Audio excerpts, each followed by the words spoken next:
ஓம் அமிர்தேஸ்வரி நமக. இன்னைக்கு உபதேசாமிர்தம்ல என்ன டாபிக் அப்படின்னா உண்ணியப்பம். உண்ணியப்பம் அப்படின்னா என்ன, நான் கூகுள்ல செக் பண்ணி பார்த்தேன். குழிப்பணிகாரம். நம்ம ஊர்ல குழிப்பணிகாரம்னு சொல்லுவோம், அங்க உண்ணியப்பம்னு சொல்றாங்க.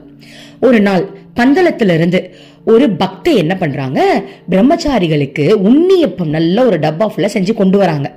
எடுத்துட்டு வந்து அம்மா கிட்ட கொடுத்துட்டு, அம்மா இதுல உண்ணியப்பம் இருக்கு, எல்லா பிரம்மச்சாரிகளுக்கும் நீங்களே கொடுங்கம்மா அப்படின்னு. அம்மா பார்த்துட்டு சொல்றாங்களாம், நீ இந்த மாதிரி அடிக்கடி ஒவ்வொன்னா செஞ்சு கொண்டு வந்துட்ட அப்படின்னா பிரம்மச்சாரிகள் எப்பதான் கத்துப்பாங்க? பிரம்மச்சாரிகள் வீட்டுல சொகுசா வாழ வேண்டிய அந்த வாழ்க்கைய துறந்துட்டு ஆசிரமத்துல ஒரு கடுமையான பயிற்சியில இருக்கும் போது வீட்டுல என்னெல்லாம் அனுபவிச்சாங்களோ அதை எல்லாத்தையும் நீ ஒண்ணு அப்படி கொண்டு வந்துட்டு இருந்தா அவங்க எப்படி அந்த வாழ்க்கையை கத்துப்பாங்க? பிரம்மச்சாரிகள் பட்னி இருக்க கத்துக்கணும், பிரம்மச்சாரிகளுக்கு நாக்குல சுவையிலனா கூட எப்படி சாப்பிடணும்னு கத்துக்கணும், அவங்க தியாக வாழ்க்கையை எப்படி வாழ்றதுன்னு பழகணும். இப்படிப்பட்ட பிரம்மச்சாரிகள் கிட்ட நீ ஒவ்வொரு டைமும் இந்த மாதிரி ஒண்ணு எடுத்துட்டு வந்த அப்படின்னா அவங்க எப்படி அதெல்லாம் கத்துப்பாங்க? சில சமயங்கள்ல அம்மா என்ன பண்ணுவாங்களாம், வெறும் சாப்பாடு கூட போடுவாங்களாம், அதுல குழம்பு கூட ஊத்த மாட்டாங்களா. ஏன்னா சாப்பிட்டு பழகணுமா. அதாவது என்ன அப்படின்னா, எப்படி வாழ்க்கை எனக்கு கிடைச்சாலும் நான் வாழ்வேன், என்னோட நாக்கு சுவைக்கோ வேற வேற சந்தோஷத்துக்கும் நான் இடம் கொடுக்காம இறைவா நீ மட்டும்தான் வேணும் அப்படின்ற எண்ணத்துல முழுகும் போதுதானே அவங்களால இறைவனை அடைய முடியும். இப்படி சொகுசாவே இருந்தா எப்படி அடைய முடியும் அப்படின்னு அந்த பக்தைய பார்த்து அம்மா கேக்குறாங்க. அதுக்கு அந்த பக்தை சொல்றாங்க, அம்மா எப்பயாவது தினமா கொண்டு வரேன், இதுல என்னமா ஆயிட போகுதுன்னு. அதுக்கு அம்மா சொல்றாங்க, இது பிரம்மச்சாரிகளுக்கு செய்யும் துரோகமாகுமா. அதாவது ஒரு சுச்சுவேஷனை இறைவன் கிரியேட் பண்ணி நம்மளுக்கு கொடுப்பாங்களாம், அந்த சுச்சுவேஷன்ல நம்மளுக்கு எதுவுமே கிடைக்காது. அந்த சுச்சுவேஷன்ல நீ எப்படி ஹேண்டில் பண்ற அப்படின்றத பொறுத்து தான் அவன் அடுத்த நிலைக்கு போறானா இல்லையானே நம்மளுக்கு தெரியும். இப்ப எக்ஸாம்பிள் சொல்றேன், நான் ஆல்ரெடி ஒரு பொண்ணை பத்தி போட்டிருந்த ஒரு பதிவு, மீனா என்னோட சிஸ்டர். அவ ஆசிரமத்துல பிரம்மச்சாரியா தான் இருக்கா, அம்மா ஏத்துக்கிட்டாங்க. ஆனா ஒரு ப்ராப்ளம்ல அவ அங்க இருந்து வெளில வர வேண்டிய சூழ்நிலை வந்தது. அவ வீட்டுக்கு கூட போல. திருவண்ணாமலையில 14 நாள் ₹1 கையில இல்லாம அங்க மெயின்டைன் பண்ணிருக்கா. நானா ஹெல்ப் பண்ணேன், என்கிட்ட கேட்டா, பட் காசு அதிகமா தரக்கூடாதுன்னு சொல்லிட்டா. குளிக்கிறதுக்கு மட்டும் ₹50 அவன் பாத்ரூமுக்கு, அது மட்டும் தான் நான் தந்தேன். அதுக்கு மேல அவளும் நீங்க தந்தாலும் நான் எடுக்க மாட்டேன்ட்டா. குளிக்கிறதுக்கு மட்டும் நான் பாத்ரூம் யூஸ் பண்ணிப்பேன், மத்தபடி அங்க ரோட்ல அப்படியே ஓரமா நான் படுத்துப்பேன், மடம் இருக்கும், நான் படுத்துப்பேன், அங்க சாப்பாடு போடுவாங்க, நான் சாப்பிட்டுப்பேன். ஒரு சின்ன பொண்ணு, கல்யாணம் ஆகிற வயசு, பட் நான் பிரம்மச்சரியா தான் ஆசிரமத்துல போய் ஜாயின் பண்ணிருக்கா. அப்படிப்பட்ட ஒரு பொண்ணு திருவண்ணாமலையில எதுக்குமே எந்த சொகத்துக்குமே இடம் தராம இறைவனே கதி இறைவனே கதின்னு நான் வீட்டு பக்கம் போக மாட்டேன், நீங்க தானே என்னை ஏத்துக்கிட்டீங்க, நான் இப்ப வீட்டுக்கு எங்க போவேன், என்னால போகவே முடியாதுன்னு திருவண்ணாமலையில அத்தனை நாள் தங்கிட்டு அதுக்கப்புறம் திரும்ப ஆசிரமம் வரும்போது அம்மா அவளை இன்னும் ஏத்துக்கிட்டாங்க. ஏன்னா பிரம்மச்சாரிகளுக்கு அம்மா டெஸ்ட் வைப்பாங்க. சோ இதுல கர்மாவும் கழிஞ்ச மாதிரி இருக்கு, அந்த அடுத்த நிலைக்கு அவ உயர்ந்த மாதிரி இருக்கா. கரெக்ட் தானே? அப்போ எனக்கு புரிஞ்சிருச்சு, இந்த சாப்டர் படிக்கும் போது எனக்கு புரிஞ்சிருச்சு. அப்போ பிரம்மச்சாரிகளுக்கு அம்மா அந்த சூழ்நிலையை உருவாக்குறாங்க. ஒவ்வொரு பிரம்மச்சாரிகளுக்கும் ஏதாவது ஒரு இக்கட்டான சூழ்நிலையை உருவாக்கி இதுல நீ வாழ்ந்து காட்டு பார்ப்போம், நான் பாத்துறேன் உனக்கு எப்படி இருக்கு, நீ கடவுள் மேல எப்படி நீ ஸ்ட்ராங்கா இருக்க நான் பாக்குறேன் அப்படின்னு அம்மா சூழ்நிலைகளை உருவாக்குவாங்க. எனக்கே சூழ்நிலையை உருவாக்கியிருக்காங்க. நான் பிரம்மச்சாரி கிடையாது, ஆனா நான் ஒரு பிரேம பக்தியில இருக்கிற ஒரு பக்தை. எனக்கே என்ன மாதிரியான சூழ்நிலையை உருவாக்கியிருக்காங்க அப்படின்னா, நான் கிருஷ்ணாவை லவ் பண்ணிக்கிட்டு இருக்கேன், கிருஷ்ணா தான் எனக்கு உயிர் உலகம், அவர் இல்லைன்னா என்னால இருக்கவே முடியாதுன்ற அளவுக்கு ஒரு மிகப்பெரிய ஒரு தவத்துல இருக்கேன். அது அப்படிலாம் சொல்லிக்க கூடாது, பட் அம்மா அந்த மாதிரி வளர்த்துக்கிட்டு இருக்கான்னு சொல்றேன். அவ சூப்பரா வளர்க்குறா, பட் நான் கரெக்டா வளரலாம் எனக்கு தெரியாது. அந்த மாதிரி அம்மா என்ன வளர்த்துக்கிட்டு இருக்கா, ட்ரைனிங் கொடுத்துக்கிட்டு இருக்கா. அந்த சமயத்துல கிருஷ்ணா மேல இருக்க வேண்டிய ஃபீலிங்ஸ் எல்லாமே என் கூட இருக்கிறவங்க மேல எனக்கு தாவிடுச்சு. அம்மா என்ன அதை டிரான்ஸ்ஃபர் பண்ணி விடுறா. கூட இருக்கிறவங்க மேல அந்த ஃபீலிங்ஸ் வந்துச்சு, கிருஷ்ணா மேல ஃபீலிங்கே போயிடுச்சு, அப்படி சுத்தமா போயிடுச்சு. ஒரே ஒரு நாள் இது அம்மா எனக்கு பண்ணி காட்டினாங்க. அந்த நேரத்துல நான் அப்படியே அழுது கதர்ன, என்ன ஆச்சு எனக்கு, ஏன் இவங்க மேல எனக்கு ஃபீலிங்ஸ் வருது, மனுஷன் மேல வருது, இறைவன் மேல ஃபீலிங்ஸ் இல்ல, அப்படி டிரான்ஸ்ஃபர் பண்ணி விட்டாங்க. அந்த ஒரு நாள் முழுக்க நான் கெஞ்சி அழுது பயந்து கிருஷ்ணாவை விடவே மாட்டேன், கிருஷ்ணா மேல ஒரு ஃபீலுமே இல்ல, யாரா அது கிருஷ்ணான்ற அளவுக்கு எனக்கு ஃபீலிங்ஸ் இருந்துச்சு. விடவே விடாம நான் கிருஷ்ணாவை புடிச்சுக்கிட்டு ஒரு நாள் ஃபுல்லா கிருஷ்ணா கூடயே நான் இருக்கிற மாதிரி கிருஷ்ணாவோட நாமத்தை நான் சொல்லிக்கிட்டே இருந்த. ஃபீலிங்ஸ் வருதோ வரலையோ, ஆனா நம்ம விட்டுறக்கூடாது. எனக்கு பயம் வந்துருச்சு, போச்சு நம்மளுக்கு ஃபர்ஸ்ட் மாதிரி அம்மா ஃபீலிங் கொடுக்கல போல் இருக்கு, எல்லா ஃபீலிங்ஸும் மனுஷன் மேல போயிடுச்சு பாருங்க. இருக்கிறதுலே ஆபத்து அதுதான். அதாவது இறைவன் மேல வரலன்னா கூட நம்ம எப்படியாவது கண்டுபிடிச்சி ஏதாவது பண்ணி வர வச்சிடலாம். ஆனா இறைவன் மேல இருக்க வேண்டிய உணர்வு கூட இருக்கிறவங்க மேல பாஞ்சிருச்சுன்னு வச்சுக்கோங்களேன், நம்ம பற்றுல சிக்கிப்போம். அந்த மாதிரி ஒரு சூழ்நிலை உருவாக்கி கொடுத்து அந்த ஒரு நாள் நான் தவிச்சு அப்ப நான் கிருஷ்ணா விடவே மாட்டேன், உடம்பு புடி பிடிச்சுக்கிட்டு இருந்தேன். அன்னைக்கு நைட்டு நான் டெஸ்ட்ல பாஸ் ஆயிட்டேன்னு நினைக்கிறேன், ஜஸ்ட் பாஸ் ஆயிருப்பேன்னு நினைக்கிறேன். அது கண்டிப்பா ஜஸ்ட் பாஸ் தான், எனக்கே தெரியாத நான் ஜஸ்ட் பாஸ் தான் எடுத்திருப்பேன். அன்னைக்கு நைட்டே திரும்பவும் இறைவன் மேல இருக்கிற அந்த உணர்வு அம்மா எனக்கு ரிட்டர்ன் கொடுத்தாங்க. எனக்கு நிறைய அடி விழும் இந்த மாதிரி, ஏன்னா அடுத்த லெவலுக்கு போகணும்ல, டெஸ்ட் நடந்துகிட்டே இருக்கும். ஓகேவா? ஏன்னா இறைவனே வேணும்னு இருக்கிறவங்களுக்கு டெஸ்ட் வச்சாதான் நம்ம அடுத்த நிலைமைக்கு போக முடியும். பாஸ் ஆஃப் ஃபெயிலான்னு தெரிய வேணாமா? அந்த மாதிரிதான். அப்போ வீட்டுல இருக்கிற நான் எனக்கே இவ்வளோ டெஸ்ட் கொடுக்குறாங்கன்னா பிரம்மச்சாரிகளுக்கு எவ்வளவு டெஸ்ட் கொடுப்பாங்க? எவ்வளவு பெரிய விஷயம் இல்ல? எனக்கு புரிஞ்சிச்சு, இதை படிக்கும் போது புரிஞ்சிச்சு. ஓகே, அம்மா அதை தான் சொல்ல வராங்க. சோ அம்மா என்ன சொல்றாங்க அப்படின்னா, பிரம்மச்சாரிகள் எல்லா நிலையிலையும் வாழ்ந்து பழகணும். சாப்பாடு இருக்கோ இல்லையோ இறைவனுக்காக உட்காரணும். ருசி எல்லாம் பார்க்க கூடாது, ஆசை படக்கூடாது, வீட்டு எண்ணம் வரவே கூடாது. வீட்டுல நான் அப்படி சாப்பிட்டேன் இப்படி சாப்பிட்டேன், வீட்டுல இந்நேரத்துக்கு 9 மணிக்கு சோறு போட்டிருப்பாங்க, அந்த மாதிரி என்ன வர்றது தப்பு கிடையாது. பட் அதெல்லாம் மீண்டு வெளியே வரணும்னு அம்மா சொல்றாங்க. உடனே ஐயோ அம்மா என்ன இவ்வளவு ஸ்ட்ரிக்டா நீங்க நினைச்சுக்க கூடாது. அம்மா கருணை உள்ளம் கொண்டவங்க. அம்மா காளி தேவி. அம்மாக்கு நம்மளெல்லாம் சொகுசா வச்சு பாத்துக்கணும் தான் ஆசை. எந்த அம்மாவது கஷ்டப்படுத்தி பார்ப்பாங்களா? நம்மள சொகுசா வச்சு பாத்துக்கணும் தான் அம்மாக்கு ஆசை. ஆனா என்ன அப்படின்னா, சொகுசா இருந்தா இது அப்படியே இருந்துரும் பூமியிலேயே, நம்ம தூக்கிட்டு போக முடியாது. அம்மா நம்மளெல்லாம் தூக்கி பேக் பண்ணி தூக்கிட்டு போவதானே பூமிக்கு வந்திருக்காங்க. ஓகே, நம்ம எப்பவுமே சொகுசை கண்டுகிட்டே இருந்தாலும் நம்மளால எப்படி மேல போய் செட்டில் ஆகுறது? அதனால அப்பப்ப டெஸ்ட் வைப்பாங்களே தவிர்த்து உடனே ஐயோ அம்மாவை கும்பிட்டா நம்மளுக்கு டெஸ்ட் வச்சிருவாங்களோ அப்படின்னு யாரும் பயப்படக்கூடாது. குழந்தையோட ஸ்டேட்டை வச்சுதான் அந்த டெஸ்டே வைப்பாங்க. அவங்களுடைய மனபாவத்தை வச்சுதானே டெஸ்ட் வைக்க முடியும். எல்கேஜி படிக்கிற குழந்தைக்கு போய் பிஎஸ்டி இருக்கிறவங்களுக்கான டெஸ்ட் வைக்க முடியுமா? முடியாது இல்லையா? சோ ஈஸியான டெஸ்டா தான் இருக்கும். அதனால யாரும் கவலைப்பட்டுக்க வேணாம், பயந்துக்கவும் வேண்டாம். அம்மா என்ன சொல்றாங்க அப்படின்னா, இப்போ நம்மளுக்கு ஒரு உணவு சாப்பிடணும்னு ஆசையா இருக்கு அப்படின்னா, நீ நாக்குக்கு இம்பார்ட்டன்ஸ் கொடுத்து சாப்பிட்டுற, ஆனா அது அடுத்தது மலமா தான் போகும். ஆனா நீ அதை கட்டுப்படுத்தி உன்னுடைய மனதுக்கு இம்பார்ட்டன்ஸ் கொடுத்துட்ட அப்படின்னா அமிர்தத்தையே நம்மளால ருசிக்கிற அளவுக்கு சுகமான வாழ்க்கையை வாழ முடியுமா? இறைவன் கிட்ட பாருங்களேன், இறைவன் கிட்ட ஒரு அமிர்த மாதிரியான ஒரு வாழ்க்கை இருக்குன்னு சொல்றாங்கன்னா அப்ப ஏதோ இருக்குதானே. அது என்னது? நம்ம யோசிக்கணும் உட்காந்து, என்னவா இருக்கும்? இப்ப நம்ம அப்பப்ப கிருஷ்ணா கிட்ட அனுபவிக்கிறது 24 மணி நேரமும் அனுபவிப்போம்னு நினைக்கிறேன். எனக்கு தெரிஞ்சு அதுதான் அந்த அமிர்தமான அந்த ருசி. அப்போ அது உண்மையாவே பெரிய சுகம். அதுல இருந்து வெளில வரவே முடியாது, வேற லெவல்ல இருக்கும். அந்த சுகம் நம்மளுக்கு 24/7 கிடைச்சிச்சுன்னு நல்லா இருக்கும்ல.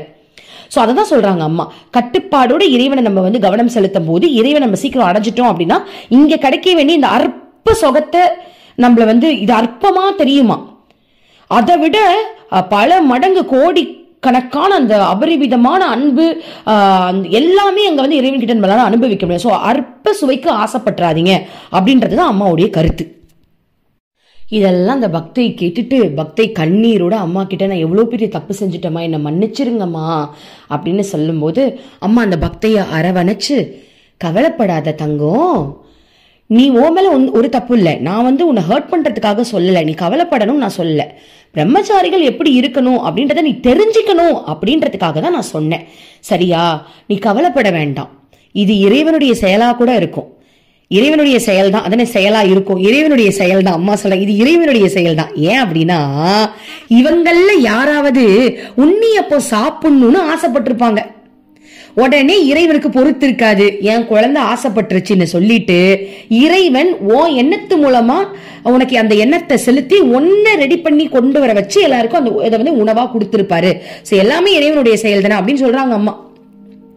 ஓகேவா அப்படின்னு சொன்னோடனே இவங்களுக்கு ஒரு திருப்தி வந்துச்சு. அதுக்கப்புறம் போய் உட்காந்துட்டாங்க. அப்புறம் சொல்றாங்க, சரி ஓகே வா எல்லாருக்கும் உண்ணியப்பத்தை கொடுங்க, நானே என் கையால கொடுக்குறேன்னு சொல்லிட்டு அம்மா எடுத்து ஒவ்வொருத்தருக்கும் அந்த உண்ணியப்பத்தை எடுத்து கொடுக்குறாங்க. அப்ப காயத்ரி இருக்காங்களே அம்மா கூட இருப்பாங்க, காயத்ரி அவங்க வராங்க. அந்த உண்ணியப்பத்தை வாங்கிட்டு அம்மாவுடைய காதுல ஒரு விஷயம் சொல்றாங்களாம். சொன்ன உடனே அம்மா விழுந்து விழுந்து சிரிக்கிறாங்களாம். சுத்தி இருக்கிறவங்க எல்லாருமே ஆவலா எதிர்பார்த்துட்டு இருக்காங்களாம், அம்மா பதில் சொல்லுவாங்க, எதுக்கு சிரிக்கிறாங்கன்னு தெரியலையே அப்படின்னு காத்துக்கிட்டு இருக்காங்களாம். அம்மா சொல்றாங்களாம், நான் சொன்னேன் அல்லவா, இங்க யாரோ ஒருத்தவங்க ஆசைப்பட்டிருக்கணும், உண்ணியப்பம் சாப்பிடறத பத்தி அவங்க நினைச்சிருக்கணும், அதனாலதான் இன்னைக்கு எல்லாருக்கும் அது கையில கிடைச்சிருக்குன்னு நான் சொன்னேன்ல. காயத்ரியும் அதை தான் சொல்றா. நேத்து காயத்ரி கிட்ட ஒரு மகள் எங்க வீட்டுல உண்ணியப்பம் இப்படிலாம் செய்வாங்கன்னு அந்த உண்ணியப்பத்தை நினைச்சு சொல்லியிருக்காங்க போல. அப்ப ஆப்வியஸா அந்த குழந்தைக்கு ஆசை வந்திருக்கும் இல்லையா?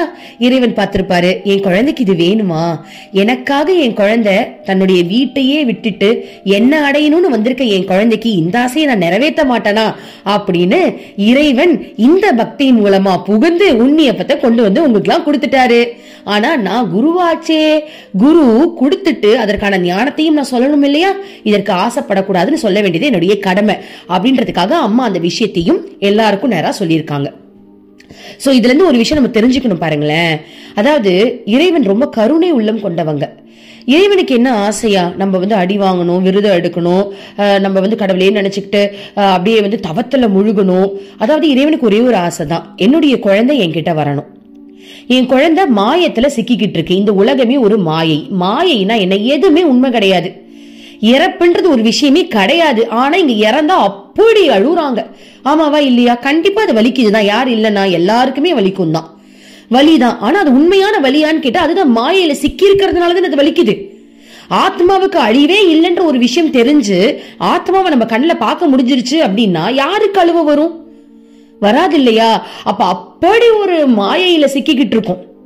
இந்த உலகத்துல பிறக்கிறோம், படிக்கிறோம், வேலைக்கு போகணும், சம்பாதிக்கணும், கல்யாணம் பண்ணணும், குழந்தைய பெக்கணும், வீடு வசதி வாசல்னு சூப்பரா வாழணும். இது மட்டும்தான் உலகம். பேர் புகழோட இருக்கணும், செம்ம கெத்தா இருக்கணும், இதுதான் உலகம் எல்லாரும் நினைச்சுக்கிட்டு இருக்காங்க. இது உண்மை இல்ல. ஏன்னா நம்ம எல்லாருமே இறைவன் அடையறதுக்கு தானே பூமிக்கு வந்திருக்கோம். பட் இந்த பூமியில எல்லாரும் அப்படி வாழ்ந்து வாழ்ந்து அதுதான் உண்மை நம்ம நினைச்சுக்கிட்டு இருக்கோம். அப்ப எவ்வளவு பெரிய மாயையில நம்ம மாட்டிக்கிட்டு இருக்கோம். எல்லாம் உண்மை மாதிரியே இருக்கு, ஆனா உண்மை இல்லையே.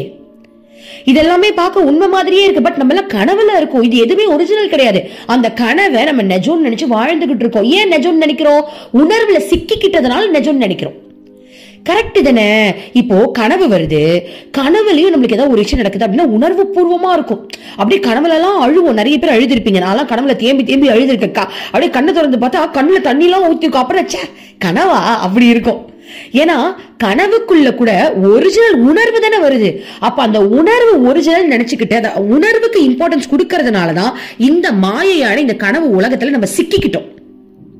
அப்போ இந்த மாயையில இருந்து நம்மள வெளியே கொண்டு வரணும் அப்படின்னா குரு நம்மளுக்கு சொல்லி கொடுத்து அதை புரிய வச்சு சில டெஸ்ட் மூலமா அந்த உணர்வுகளை அந்த பற்ற நமக்குள்ள இருந்து எடுப்பாங்க. ஓகேவா? சில விஷயங்கள் மூலமா சில அனுபவங்கள் மூலமா அந்த பற்றை நம்ம கிட்ட இருந்து எடுத்து, அப்ப கொஞ்சம் வலிக்கும் தான், என்ன பண்றது, அந்த பற்றெல்லாம் நம்ம கிட்ட இருந்து எடுத்து கட்டுப்பாடா வாழ வச்சு. இப்ப பிரம்மச்சாரிகள் சொல்லி தராங்க பாருங்க, நாக்குல சுவையை எதிர்பார்க்கவே கூடாது, வெறும் சோறு கூட நீ சாப்பிட்டுதான் ஆகணும். ஏன்னா அந்த பற்று அது ஒரு விதமான பற்றுதான் இல்லையா? இந்த சுவைக்கு ஆசைப்பற்றாத, அதை விட சுவையானவர் இறைவன், அவரை பறிக்கப்போ. இப்ப நீ ஒரு இடத்துக்கு டிராவல் பண்ணிக்கிட்டு இருக்க, ஓகே, அந்த இடத்துக்கு போனா உனக்கு ஒரு பொக்கிஷன் கிடைக்க போகுதுன்னு இருக்கு. ஆனா சைட்ல இருக்கிற சின்ன சின்ன வெள்ளி, சின்ன சின்ன சங்கு, சின்ன சின்ன விஷயங்கள் எல்லாம் பார்த்து இங்கேயே உட்காந்து அதை எடுத்துக்கலாம் பறிச்சுக்கலான்ட்டா நம்மளுக்கு கிடைக்க வேண்டிய பொருள் கிடைக்காம போயிடும் இல்லையா? நேரம் வேஸ்ட் ஆயிடும். அதனால அம்மா என்ன சொல்றாங்க, டைரக்டா இறைவன் கிட்ட வா, அங்க எல்லா சுவையும் உனக்கு கிடைக்கும். இந்த சுவை எதுக்கு? இதெல்லாம் நீ சாப்பிட்டோன்னே மலமா தான் போகும், அதனால ஒரு பிரயோஜனமும் கிடையாது. அதனால அதெல்லாம் தூக்கி போட்டுட்டு இறைவன் கிட்ட இருக்கிற சுவையை அனுபவி. அப்ப அந்த உண்ணியப்பத்து மேல உனக்கு இன்ட்ரெஸ்டே வராது. இறைவன் அப்போ நீ உண்ணியப்பத்தை பத்தி நினைச்ச அந்த நேரத்துல இறைவனை பத்தி நினைச்சிருக்கலாம்ல. அப்ப இறைவனை விட ஏதோ ஒரு சமயத்துல உனக்கு அந்த சாப்பாட்டு மேல உணர்வு போகுது இல்லையா? போறது தப்பு கிடையாது. பட் நம்மளுடைய விஷயத்த அம்மா எடுத்து காட்டுறாங்க. அப்ப நம்ம ரியலைஸ் பண்ணணும், ஆமால இவ்வளவு நேரம் சாப்பாடை பத்தி நினைச்சோமே, நம்ம கடவுளை பத்தி நினைச்சோமா? ஐயோ, கடவுள் நம்ம மறந்துட்டோம். ஏன்னா ஒரு நிமிஷம் விடாம இறை சிந்தனையில இருக்கணும்னு சொல்றாங்க. அப்போ அந்த சுவை இருக்கிறதுனாலதான் நம்ம இறைவனை மறந்துட்டு அந்த கொஞ்ச நேரம் அந்த சாப்பாடை பத்தி நினைக்கிறோம். அப்ப அந்த சாப்பாடுல இருக்கிற பற்றை நம்ம கிட்ட இருந்து எடுக்கணும் அப்படின்னா இந்த மாதிரி விருதங்களை எடுக்க வச்சு, பட்னி கடக்க வச்சு அந்த சுவையை நம்ம கிட்ட இருந்து எடுத்துட்டாங்க அப்படின்னா நம்மளுக்கு அது மேல ஆசையே போயிடும் இல்லையா?